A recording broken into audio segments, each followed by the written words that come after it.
नमस्कार मित्रांनो. आज आपण शिक्षक भरती संदर्भात एक महत्त्वाची माहिती घेऊन आलो आहोत. सध्या शिक्षक भरतीची वाट पाहणाऱ्या हजारो उमेदवारांसाठी एक दिलासादायक बातमी समोर आली आहे. ती म्हणजे टेट 3 मधून 100% भरती करण्याचा प्रस्ताव शासनाकडे पुढे आला आहे.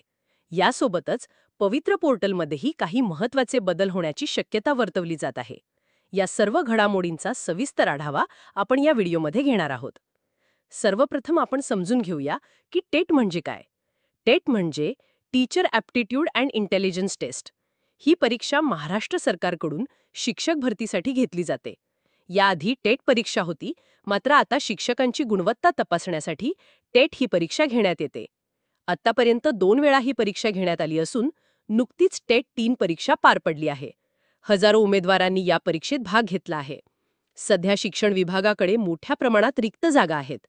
त्यामुळे शिक्षक भरती लवकरात लवकर पूर्ण व्हावी यासाठी अनेक संघटना, उमेदवार व पालक मंडळांकडून सरकारवर दबाव आहे. याच पार्श्वभूमीवर शिक्षण मंत्र्यांनी विधानसभेत एक प्रस्ताव मांडला आहे की टेट 3 मधून 100% शिक्षक भरती केली जावी.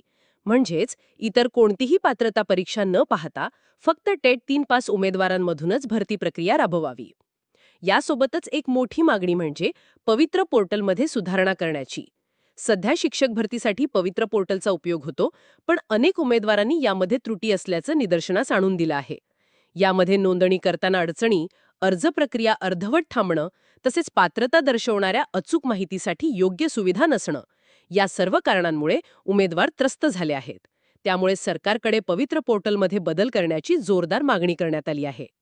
शिक्षण विभागाने यावर सकारात्मक प्रतिसाद दिला असून लवकरच एक सुधारित आणि पारदर्शक प्रक्रिया तयार केली जाईल असं संकेत मिळाले आहेत. यामध्ये प्रत्येक उमेदवाराचा हक्क अबाधित राहील, तसेच कोणत्याही चुकीचा नोंदी किंवा अडचणी दूर केल्या जातील. सर्व अर्जदारांना त्यांच्या गुणानुसार प्राधान्य दिलं जाईल.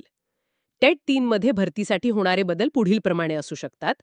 सर्व पात्र उमेदवारांची गुणानुक्रमे यादी तयार होईल. त्यानंतर जिल्ह्यानिहाय भरती प्रक्रिया जाहीर केली जाईल. यामध्ये महिला आरक्षण, मागासवर्गीय आरक्षण, दिव्यांग आरक्षण यांचा विचार केला जाईल. महत्त्वाचं म्हणजे शिक्षण मंत्री सुधीर मुनगंटीवार आणि इतर मंत्र्यांनी देखील या प्रस्तावाला सकारात्मक प्रतिसाद दिला आहे. आज हजारो उमेदवार भरतीची वाट पाहत आहेत. 2023 आणि 2024 मध्ये परीक्षेला बसलेले उमेदवार ज्यांनी टेट किंवा टेट दिली आहे त्यांनी आता नवा आत्मविश्वास बाळगायला हवा. कारण जर हा 100% भरती प्रस्ताव मंजूर झाला तर संपूर्ण भरती प्रक्रिया टेट 3 पास उमेदवारांमधूनच होणार आहे. त्यामुळे ही संधी योग्य वेळी साधणं खूप आवश्यक आहे. मित्रांनो, आपण पाहतोय की सरकारकडून सकारात्मक हालचाली सुरू झाल्या आहेत. यानंतर जर सरकारनं अधिकृत परिपत्रक काढलं तर भरती प्रक्रिया प्रत्यक्षात सुरू होईल. त्यामुळे तुम्ही तयार रहा, तुमची कागदपत्र अपडेट ठेवा आणि पवित्र पोर्टलवर लक्ष ठेवा. आपली संधी कधीही चालून येऊ शकते. हा व्हिडिओ तुम्हाला उपयुक्त वाटला असेल तर नक्की लाईक करा, शिक्षक मित्रांसोबत शेअर करा आणि अशाच शिक्षणविषयक अपडेट्ससाठी आमचा चॅनल सबस्क्राईब करायला विसरू नका. तुमच्या उज्ज्वल भविष्यासाठी शुभेच्छा. धन्यवाद.